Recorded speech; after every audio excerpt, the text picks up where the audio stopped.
Welcome to the Open Door. Jim Hanink here with fellow panelists Mario Ramos-Reyes and Valerie Niemeyer. Today, we're going to dig deeper into arguments for and against the existence of God. These arguments matter greatly, and we think they have a necessary place in the work of Christian evangelization. Is Christianity true? We confess that it is. But if God doesn't exist, then it is not. Our welcome and returning guest is Patrick Flynn. He's the author of a new book, The Best Argument for God, coming from Sophia Institute Press just this year. He's a writer, podcaster, and a speaker. Flynn lives in Wisconsin with his wife, 5 children, a St. Bernard, and just recently, an Irish wolfhound. Although that report has not been confirmed. He is the host of Philosophy for the People. As always, we begin in prayer.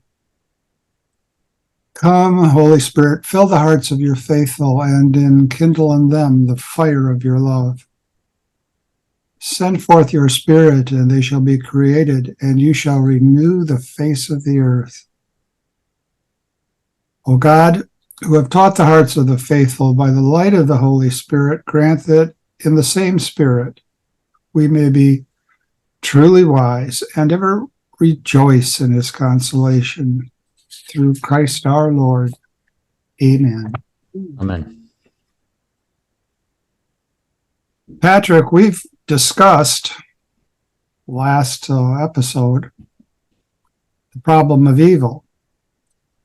Now, do naturalists face what we might term the problem of good? How might a naturalist account for the good that people do? Yeah, well, great to be back with all of you. Again, it's a joy. I really enjoyed our previous conversation. And it might be helpful to recap a little bit of what I said in response to the problem of evil before we consider whether naturalists have a problem of their own concerning the distribution of suffering and evil, or just accounting for other moral experiences or value in general, the problem of the good, as you said, Jim. Yes. And my short answer is yes, they do, but I think it needs to be carefully articulated. So what I claimed in the previous episode is that the theist can meet the evidential problem of evil in 2 ways. The first is by taking back from the naturalist the assumption that naturalism, as a worldview hypothesis run from a principle of indifference, actually sort of constrains the probability space, if you will, adequately to predict a world of suffering at all, let alone this particular distribution of suffering.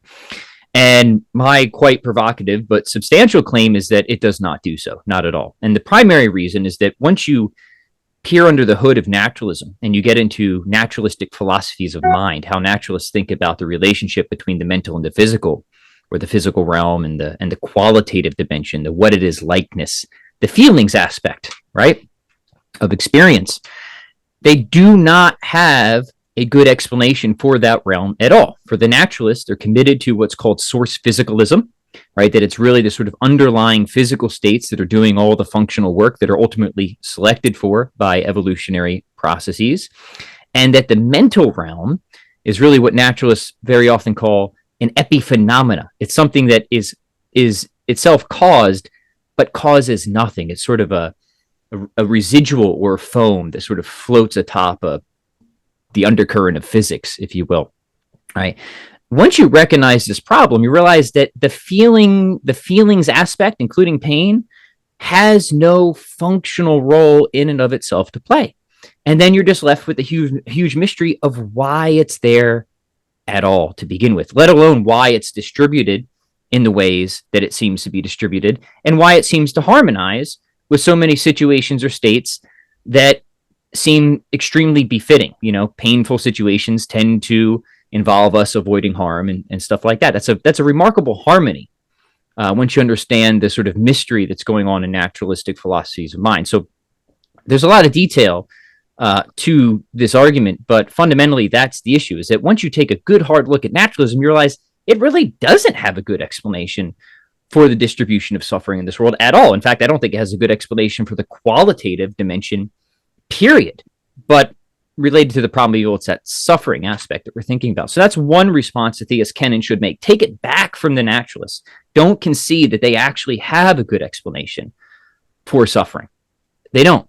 Number two is you can issue any sort of theodicy that appeals to you. And a theodicy is a sort of story or narrative that we think flows, hopefully with not a low probability, from the theistic hypothesis that, gives some reasons. And usually I do think it is a collection of reasons, not just one, of why God could be morally justified for allowing a providence of suffering and evil. And we can get into that more if we want, but I think that there's a number of very useful things that can be said there. We don't have to become full skeptical theists. I think we actually can give a fairly robust theodicy. So give a defense of theism and take away from naturalism. All right. And at the end of the day, I think what that does is it actually tips the scales of the problem of evil back in favor of theism. That yes, even as provocative as this sounds to a lot of people, upon substantial consideration, even the suffering of this world is better evidence for the existence of God rather than a way. Why? Because it's more likely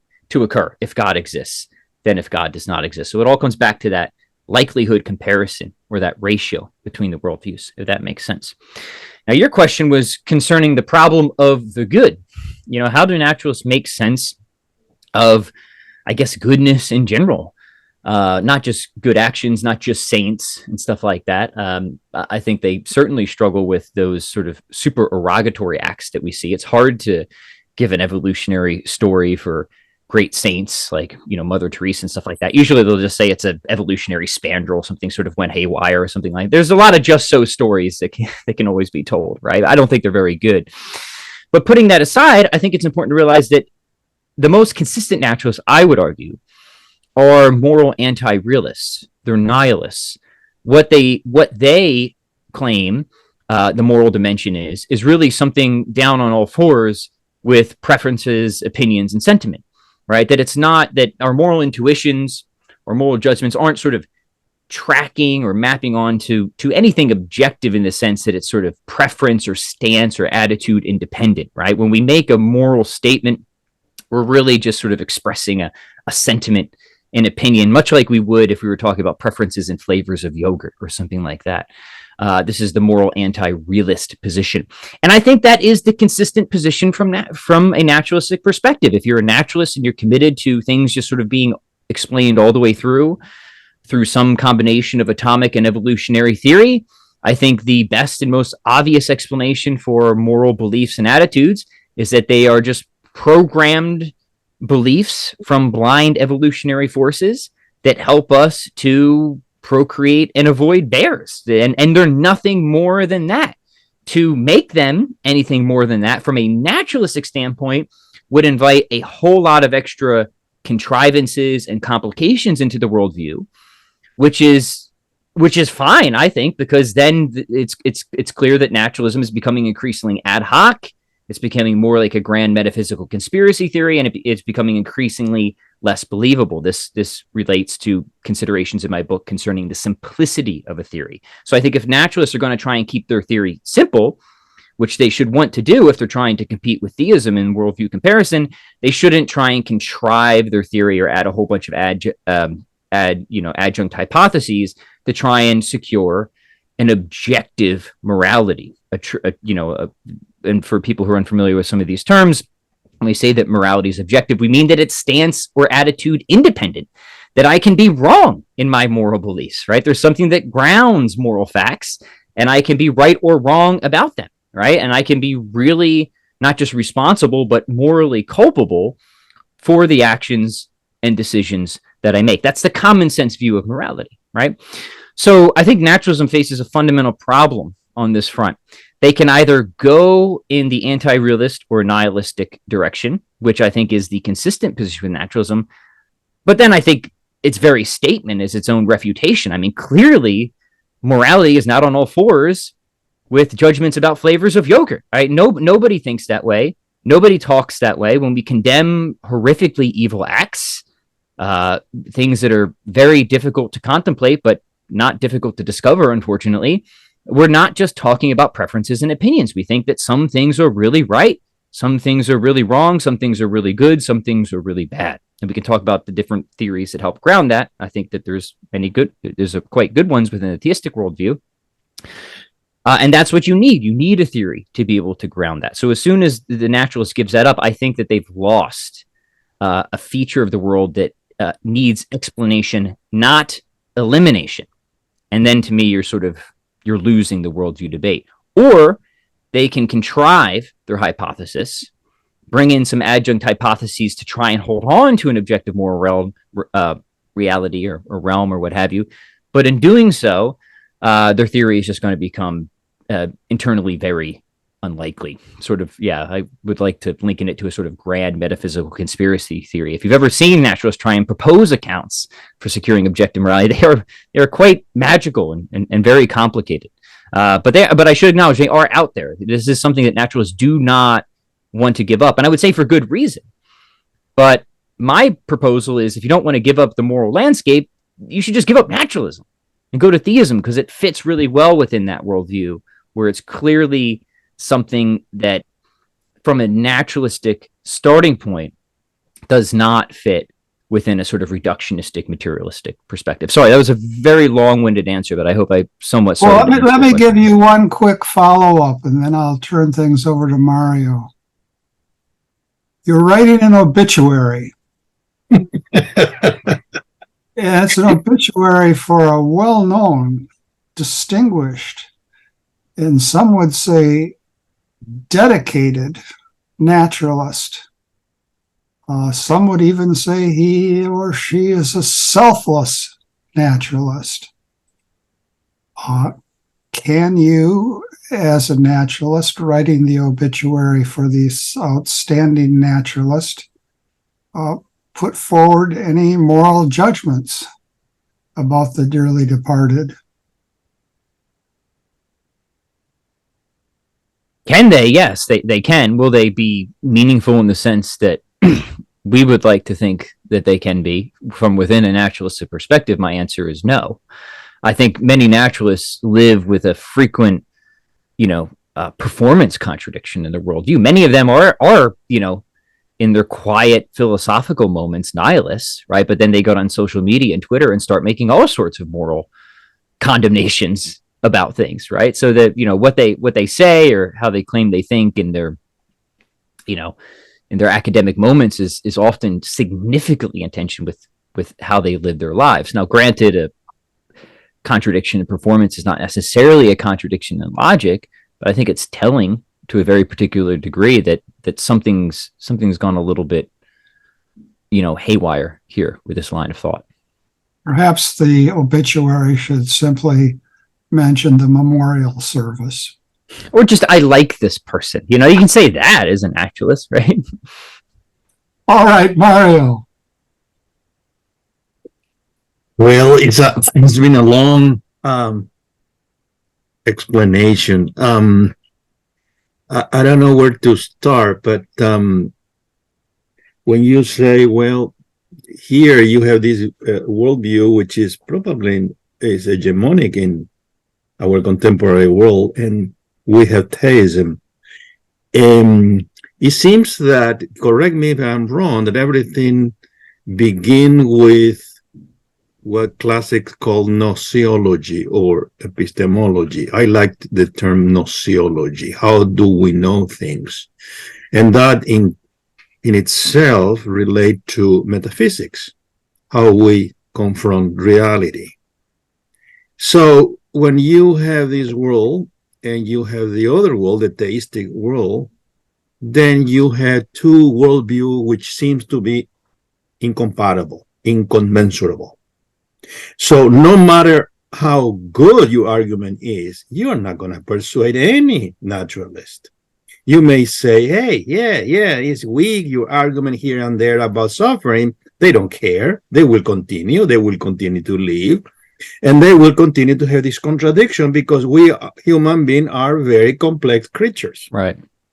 Even we are very complex creatures. Sometimes the cognitive dissonance that is we also have. So all of these lead me to a question. I think, could it be simply that we believe what we choose? We choose to believe such and such for such event that happened in our life, and then start building our ideology. I don't want to say ideology, our worldview, and then from there on try to somehow make it reasonable, even though some explanations are not very good, but still we are there.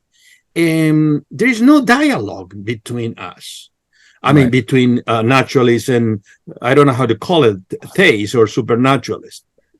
So much so that I heard, and I'm not persuaded, but let me ask you whether there is a common ground between the two worlds in a kind of methodological naturalism. Is there such a thing as a way by which we can find a common ground, and then we can, I don't know, depart? What do you think about? Yeah, great question. A lot there.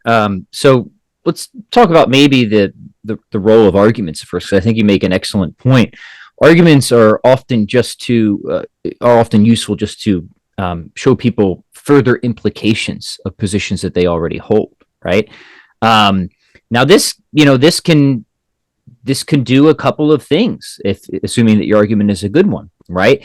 It could, in one sense, cause that person to engage in reasonable belief revision. So say that somebody accepts some of the arguments that I just gave about naturalism and morality, but their commitment to an objective moral realm is stronger to them than their commitment to naturalism, right? And what I've done with the argument is shown that there's at least a tension here, and a pretty strong one, presumably. Just let's grant that, right?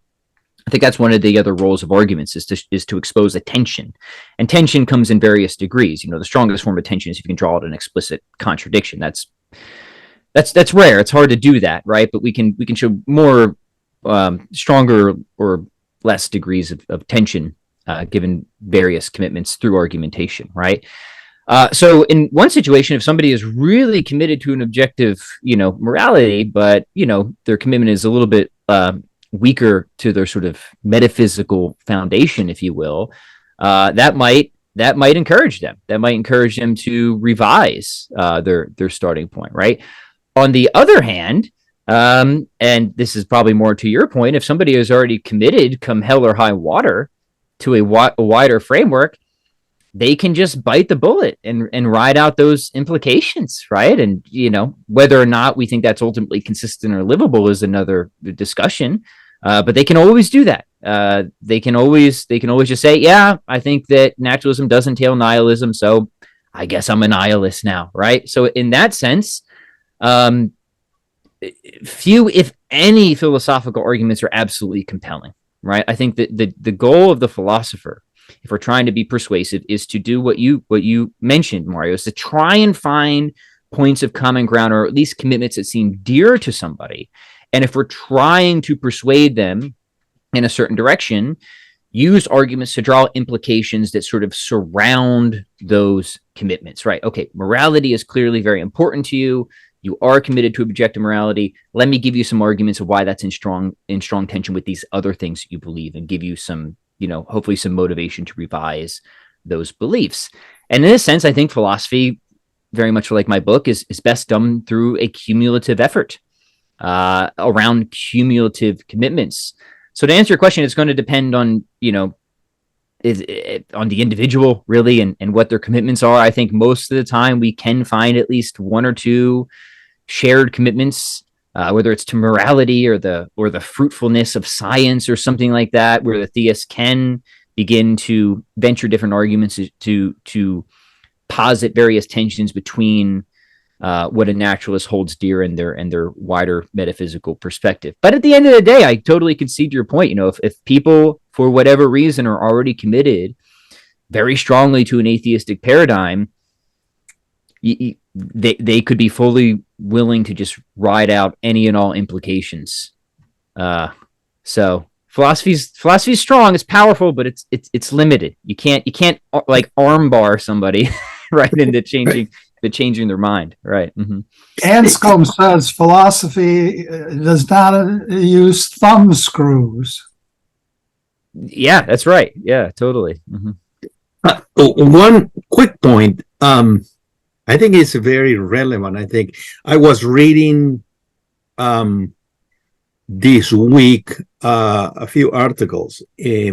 One article about the perennial philosophy, Thomism, and one article was so insightful about this topic, written a few years back by McInerney, not Ralph, his brother, who is already retired. The article was rationalization. He said very close to reading and arguing and proposing argument, we need to examine what rationalization means and how that rationalization play in human way of arguing, because this is all over the place. And in that sense, a lot of this worldview has implication in psychology, in morality, and we need to examine that. Sometimes I believe what I believe because probably there is something there in my psyche that prompt me to believe what I believe. And so it's a little bit complex, and particularly in our world, which is completely, it's a fallen world. Okay. Yeah. That's just a side comment. Well, it's an important one. It's been a while since I looked into the research in this area, but there is a good amount of research on what's called motivated reasoning, right? Which relates exactly to what you're saying, right? People already believe something, they want to believe something, so they engage in motivated reasoning. And there's different mechanisms that have been identified, right? Such as selective memory usage, differential stopping. You read only so far until you find confirmation, but then quit if you think you're going to find disconfirmation, all this sort of stuff, right? Now, my big takeaway from when I was looking into that research, because it was concerning to me, right? It's like, wow, like, are we even capable of like actually using reason to adjudicate anything? But what I found anyways is among the researchers who seemed to be most in the know about this is they were not total skeptics. They say, hey, this is a thing, but we shouldn't be totally skeptical. Like, reason is still good. We can still think through things. We just need to be aware of the biases that we all have, and of how we can all be prone to this. And as long as we're just doing the best we can, there's no reason to think that we still can't come to the truth about things. So I found that to be helpful. Ironically, however, I think that there is somebody will have to fact check me on this, but there was something to the effect that the almost the more educated you are, the more susceptible you can be to this. Sort of the paradox of paradoxes, right? The more somebody might be aware that motivated reasoning is a thing, or even talk about it or write about it or research it, they themselves might be increasingly susceptible to actually engage in it. Again, I don't think you have to be totally skeptical. It doesn't mean if you have a PhD, you're going to just be a complete ideologue. Of course not, right? But I remember stumbling upon that little tidbit and having a hearty chortle at it, right? Valerie, please join now. Sure. This quote in the midst of the conversation came to mind, attributed to Thomas Aquinas, to one who has faith, no explanation is necessary. To one who without faith, no explanation is possible. Which, coming from like the writer of the Summa, I think is kind of interesting. Mm-hmm. Sophistry also came to mind. We don't hear much about sophistry today, but we hear a lot of it for sure. Yeah, everywhere. Exactly. So I'm kind of curious. I'm not being like super formally educated on the notion, how that relates, how sophistry relates to rationalization and motivated reasoning. And I'm sure it has a lot to do with it. Yeah, we could be sophists with ourselves for sure. Yeah. Absolutely, yeah. Speaking of kind of beginning from common ground and shared human experience, things that are generally valued by everyone. I mean, we talked about goodness. The other transcendental of beauty comes to mind. And then, so kind of curious, is there a naturalist strategy for explaining the beauty we find both in nature and creation and also in human creativity? How did naturalists come at that? Because at least my cousin, for instance, who I would say is a bit of a naturalist, of all the humans I have walked alongside on this earth, he is one of the most inclined to behold and to wonder at and to appreciate and engage with the beauty in creation. So, what are your thoughts on how naturalists approach beauty? Yeah. The beauty, even from a Thomistic standpoint, is one that I've spent the least time thinking about, probably because I see how many Thomists are divided on whether that's a transcendental of itself or an emergent one between goodness and truth. But from a naturalist perspective, it's really not totally, or at least structurally different from how they try to explain everything else. That there's got to be some sort of evolutionary story here to tell, right? And I think that once it's always a matter of, well, give me the details, right? And they're always exceedingly sparse, especially when trying to accommodate an exceedingly complex, curious phenomena that seems to far outreach any mere survival utility, right? And in some cases, it seems like it might be quite disadvantageous for just all in beauty, and then I get hit by a bus, right? So no, there's always a just so story, but I'd say that's just sort of all that it is, right? But again, if you go back to some of those, I think, deeper issues within naturalism that are much more fundamental, which is giving an explanation for a qualitative dimension at all, the conscious dimension. I think the naturalist has run out of gas there, and of course, the things that we're considering are logically posterior to that, right? So to me, like, the naturalist is already sort of out of the worldview race when we're just talking about the emergence of consciousness or rationality in general, let alone all the stuff that is fed to us through conscious experience. Not just beauty, well, I guess it would be an aspect of beauty, but music as well is something that I've always found impressively resistant to even the most, fanciful naturalistic just so stories. But I mean, I don't want to be totally unfair. There are those stories out there, and that's fair. A narrative is a theory. Really, is just a narrative. It's a story that's supposed to wrap around data, and then people will just have to compare those narratives and stories, right? And try and do so while keeping in mind what would actually be consistent with their wider worldview. So yeah, I'm not a huge help on the beauty thing because it's not an area of specialization for me. But that is something where if you have a naturalist friend that is committed to objective beauty, they think, no, there really is some real difference between what the dog left on the street in the Grand Canyon, right? This is not just a mere preference of mine. And if you prefer the former to the latter, like, I can say you're really wrong, right? In the same sense that you can be wrong about certain moral judgment or something like that. If they're committed to that, I think that there'd be a rich avenue of explanation there of how that commitment would certainly better fit with a theistic worldview than a naturalistic one, for sure, right? Mm-hmm. Yeah. So we keep using the word worldview, and so again, defining our terms, what is a worldview exactly? Yeah, good. That is an important one. So a worldview is just sort of a big picture theory of everything. It's a philosophical big picture.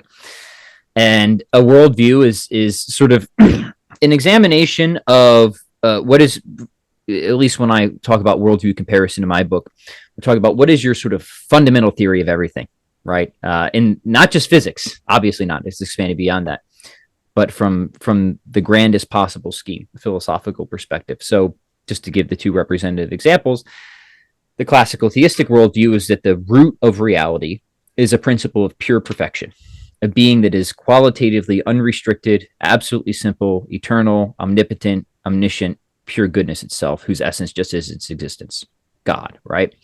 And that is the root that is meant to explain everything else, right? Whereas the naturalistic worldview, and I think in its simplest and best expression, is a principle of indifference of whatever else is at the root of reality for a naturalist. It is not a minded thing, even analogously. It's not an entity that is in any way benevolent or malevolent. It's not directed at anything. It's not aiming at any particular outcomes. And it doesn't have any of the sort of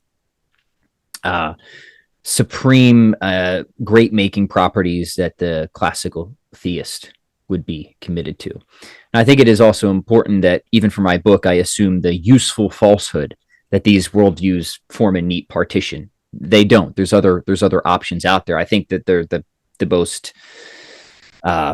plausible contenders for sure, but they don't exhaust the space of possibility when it comes to different worldviews. So, thank you. Right. Yeah. Let's take a look at Pascal.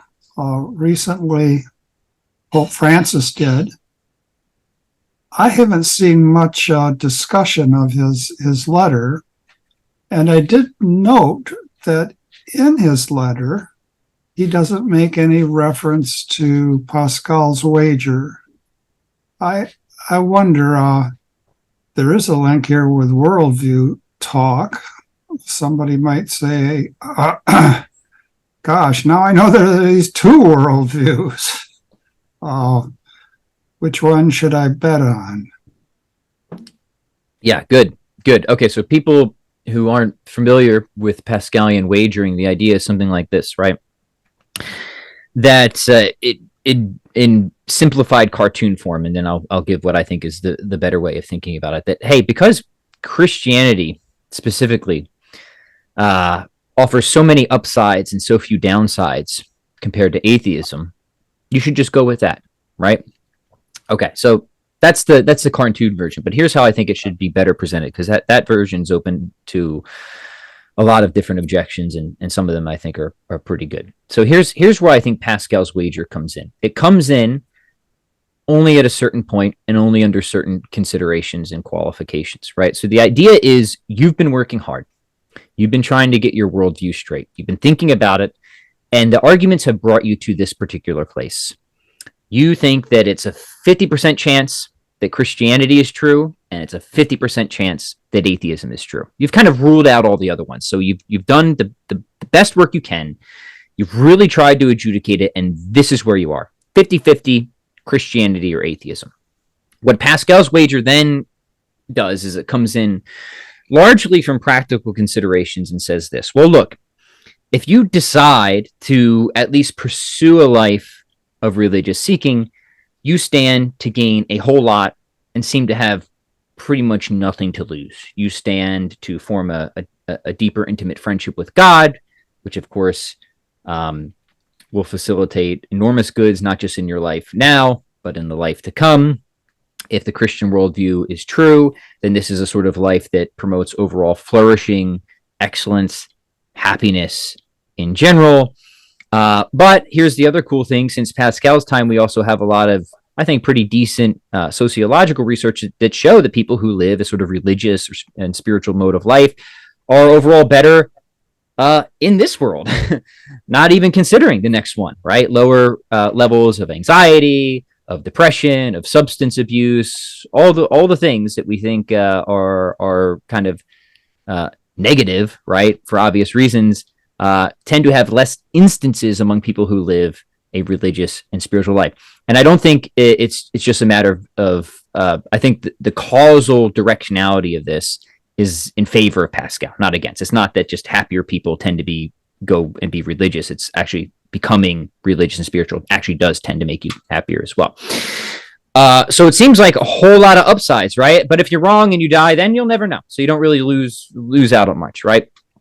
On the other hand, if Christianity is true and you go with atheism, it seems like you have a lot to lose. You could lose out on that eternal friendship with God. You could live a life that is very sinful, which is a life of really objective failure, of not flourishing. And it seems like you could be more likely to just, suffer from all these other negative consequences that there are just far higher incident rates of among people who do not live a religious and spiritual life. So when you kind of weigh it all up, the idea is the practical considerations overwhelmingly favor a pursuit of a religious mode of life. Now, I say that importantly because sometimes people take Pascal's wager and say, well, you should just believe Christianity. And that kind of brings us back to what Mario says. Can we just choose to believe something? That's an interesting question, but I would just say to put it aside. Rather, I would frame Pascal's wager as pursue a life of religious seeking, right? What does that mean? Go to Bible study, read religious texts, right? Synod at Mass, join RCIA, get around other religious people, pray even the agnostic's prayer. You know, God, if I have a soul, God, if there is a God, save my soul if I have a soul, right? Open yourself up as best as you can to receive the graces of the Lord and surround yourself in a religious community and then just let it go from there. So totally circumventing this issue of whether you can kind of just like manually control your beliefs or not. So those would be my sort of modifications and qualifications of Pascal's wager. I think it can play a very powerful role, but it's at a particular point in somebody's journey, if you will, right? Mm-hmm. Thank you, Mario. But that explanation Pero said contra. said contra. But that explanation, when you say, okay, this is the good that you get because you choose to be Christian, you're going to have less depression and so on and so forth. And you're going to have more fulfilled a life, more fulfilled, etc., etc. On the other hand, if you are not, then you may suffer X, Y, or Z. But that explanation in itself entails that you already have an interpretation of what a Christian life is, or what a naturalist life is. Because if I ask my friend a naturalist, he would say the opposite. Hey, I'm living my dream now. I'm doing whatever I want. I have pleasure, and I'm also successful in my job, and I don't care much. I try to avoid not to violate the law, but other than that, I'm trying to do my best, and I'm very happy, and I don't have all this constraint that you have, Christian have, and so on. So he may have a different view of what a Christian life is, and so if that then is the case, they say, well, I'm not sure about the next life. I'm going to enjoy this life, and that's it. And he's going to listen to me.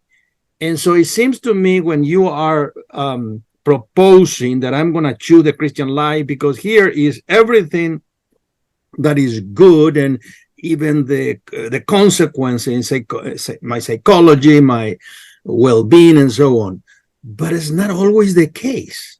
Right. We can give 100,000 examples of a family who is very faithful in suffering miserably. And then you have people who are not practicing much, and it seems that their life is prosperous.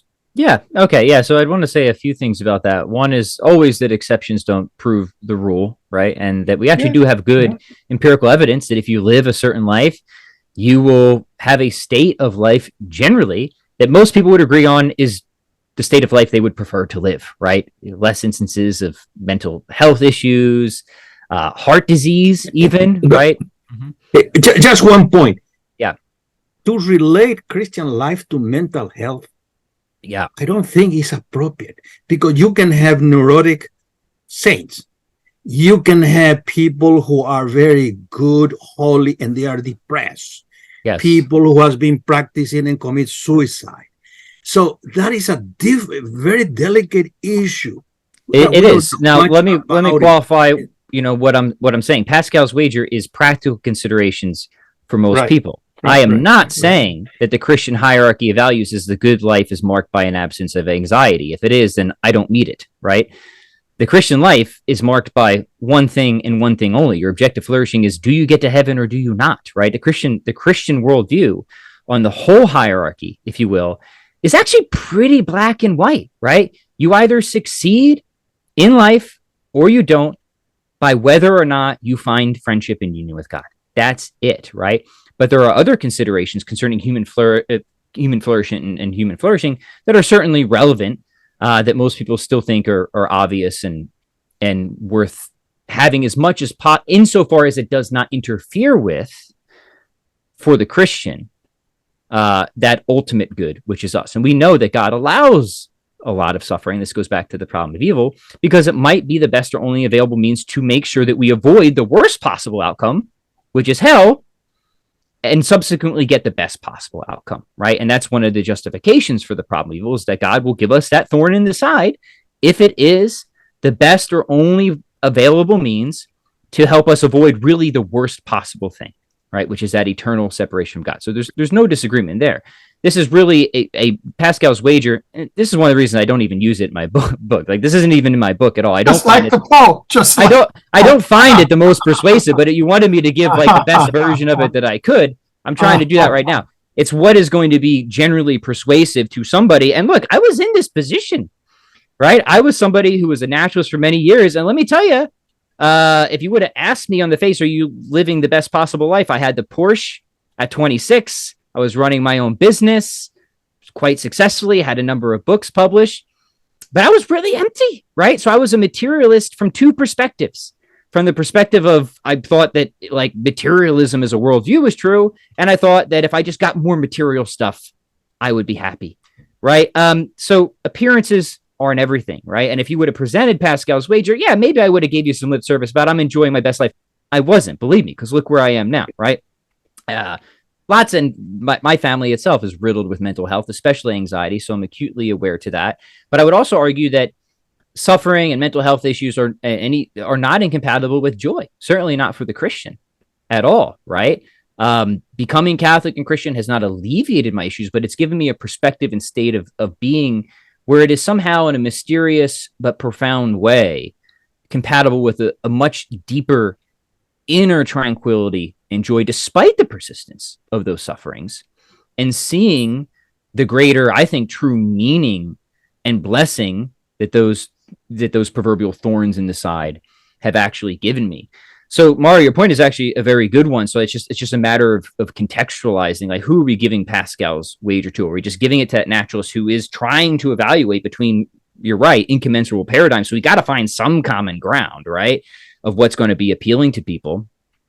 But at the end of the day, it is very important to keep in mind that the true life of Christian flourishing, and I don't think this should be controversial at all, is marked by the state we attain in the hereafter. We are either united to the Godhead, and God became man so that we might become gods. That is our ultimate end. That is our ultimate excellence and point of flourishing. And God's going to do whatever He can to bring us there in accord with our finite, fallible, free nature, right? Which for all of us is going to include a providence of suffering at the end of the day.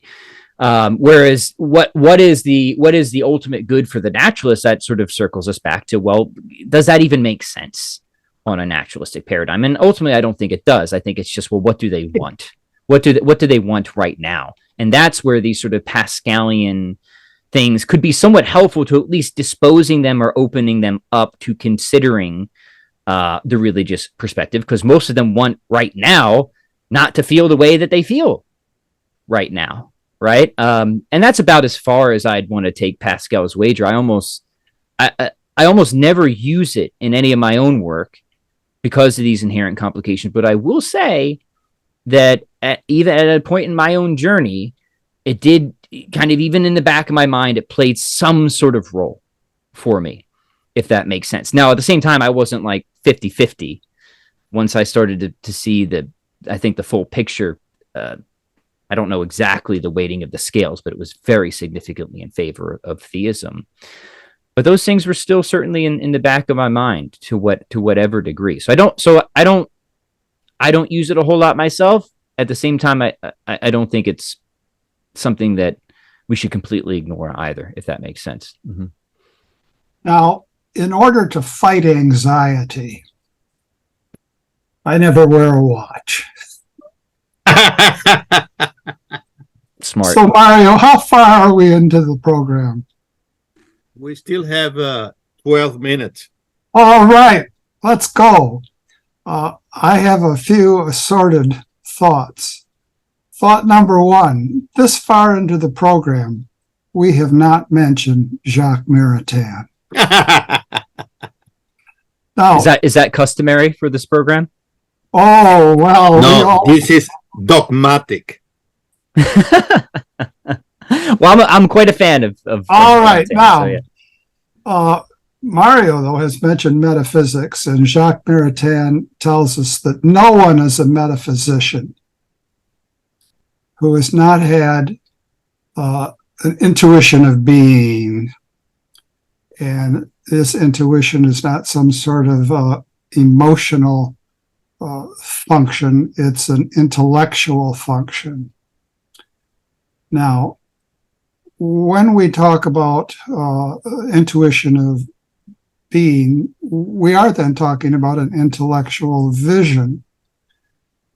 And that takes us to the notion of a worldview, vision. Very often, it seems to me that people lose sight in talking about worldviews. They lose sight of what a theory is supposed to be. A theory is not supposed to be a set of propositions. A theory is supposed to be a theorein, classical Greek, a vision. Now, it seems to me an everyday, ordinary analogy is useful here. You're wearing glasses. I'm wearing glasses. Valerie's wearing glasses. I don't know what. Yes, even Mario. Now, what we see around us is certainly mediated by our glasses. And yet, quite rationally, we sometimes realize we need to change the prescription, which means, among other things, we can take our glasses on and put them off, and we can take our glasses off and put on glasses that we had 10 years ago, if we still have them. So it seems to me a fundamental to a realist view of reality and to a realist anthropology is that we're not locked into a worldview. We can realize limitations of our worldview, and we can do that because we have a fundamental, deep capacity for reason, which brings with it a fundamental vision that allows us to correct our course. And because of that, I think that philosophy has a great deal to contribute. These arguments matter, and they can be presented in popular terms and technical terms, but they matter immensely. And I think one of the problems with evangelization, and it's been already 2 or 3 years since I've been in graduate school. One of the problems that I experienced in graduate school is there are a whole lot of Christians that really weren't intellectually attuned. They heard an argument, they caved. And I think it's very important that you're doing the kind of work you're doing. Well, thank you, Jim. I do as well for many reasons. One is I think that there are a lot of people like me out there, and by that I mean my former self, of somebody who had a particular set of glasses on, a naturalistic pair, if you will, but still held very firmly a lot of commitments that I increasingly saw were just inconsistent with the frame that I had on, right? Everything from moral responsibility to rationality, human freedom, free will was another one.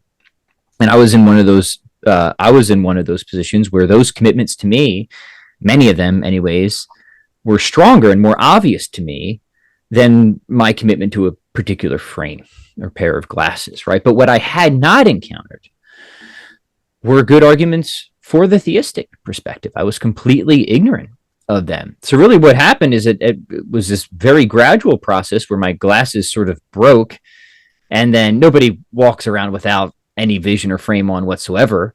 But I guess I came as close as you could for a while. I threw my hands up and said, I don't know what's true. I'm pretty sure that ain't it, right? But I'm going to try and find the right pair of glasses, something that will allow me to not just explain, but unify, right? That's what we want. We don't just want disparate explanations. We want a really grand unifying theory as well. I think that's one of the things we're looking for when trying to satisfy this theoretical virtue of simplicity. Does our theory unify, right?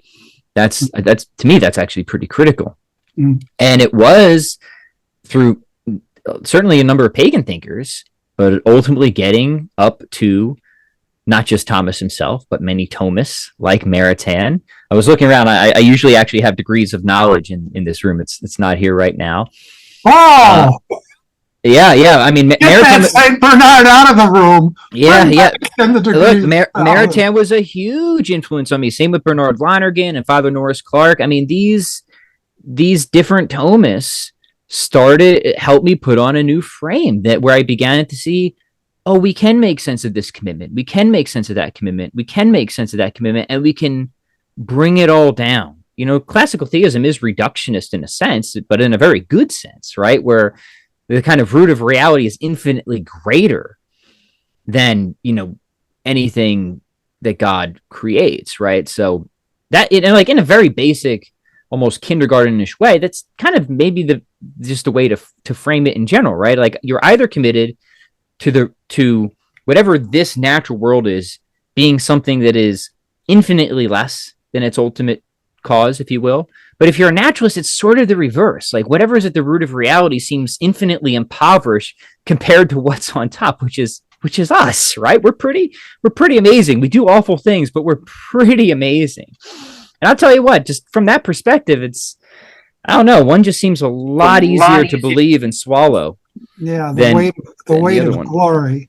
One thing that I read in graduate school that I found bolstering was a longish essay by Alvin Plantinga, Advice to Christian Philosophers. Oh yeah, that's a good one. Yeah, I like that one. And one of the things that I liked about Plantinga, and I equally liked about Elizabeth Ansco, is the idea that, to put it in the vernacular, Christian thinkers ought not to be such chicken shits. He's right, yeah. And he wasn't. He wasn't. Yeah. You've got a lot to say. Say it. Say it. Yeah, we owe a lot to, great Protestant philosopher, Alvin Plantinga, great contributions to many areas in philosophy, religion, but really a great inspiration to many philosophers to really get into the fray, engage with the best of what contemporary analytic philosophy has to offer, and make sure that Christianity has a seat at the intellectual table. He was really an absolute champion on that front. Yeah. One thing that we didn't talk much, but I think if Maritain were here, he would, is that something that he mentioned, citing Ephesians, I think Ephesians 6, about that what we are wrestling here is not something against flesh and blood, but against principalities and powers. The role of the devil in human history is not only our freedom, it's not only our reason, it's something else. Absolutely. Yeah. And so I think it's key in his view. And I think as time passes, I'm more convinced that this is key in what is happening in the church, in the world, in everything. Oh, I'm with you 100%. I would like to say a few things about that because I think it's so true.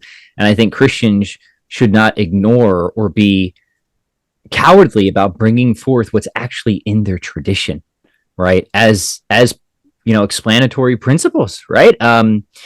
If you're a Christian, you should believe that God mediates creation through these principalities, right? That's part of our core commitment. I also would argue that makes great metaphysical sense, right? If you just kind of have the great chain of being, the principle of diffusiveness, like this is sort of what you would expect, right? But if you have that in your kind of wider worldview or intellectual toolkit, I think you can make sense of a lot of different and unfortunately mostly ugly things, right? And speaking of Plantinga gives a sort of famous free will defense where he covers natural evil through demonic activity. Now, a lot of people laugh at that, but I don't think it's anything to laugh at. I actually think that's a very serious proposal if you're a Christian and understand this sort of principle of God's sort of mediated or delegated activity, right? So to me, that those are all resources, not that we should just avail ourselves of to win apologetic debates. I'm not really about that, but to understand what's actually going on in the world, right? I think that we can reach to these higher entities through philosophy, as we've seen many non-Christian philosophers do, even just vaguely. Mortimer Adler is one of these people who always was curious about just angels philosophically, right? But as something that has been revealed to us as well. So yeah, Mario, I'm with you. I can't emphasize that enough. I think that Christians have sort of dropped the ball on that front. Maybe because, and this links to Alvin Plantinga, they're a little afraid of jeers or something like that. Look, there's plenty to jeer at, and if you want to exchange jeers, we can do that all day. There's plenty that makes me chuckle about naturalistic. You want to laugh about angels? I'll laugh about your proposals of emergence, and then we can try and get back to serious philosophy at the end of the day. But yeah, all to say, very much agree with you, Mario. I think that's a really important thing to keep in mind. Mm-hmm. Valerie, please. I will say something. Speak to us. I am thinking about idolatry.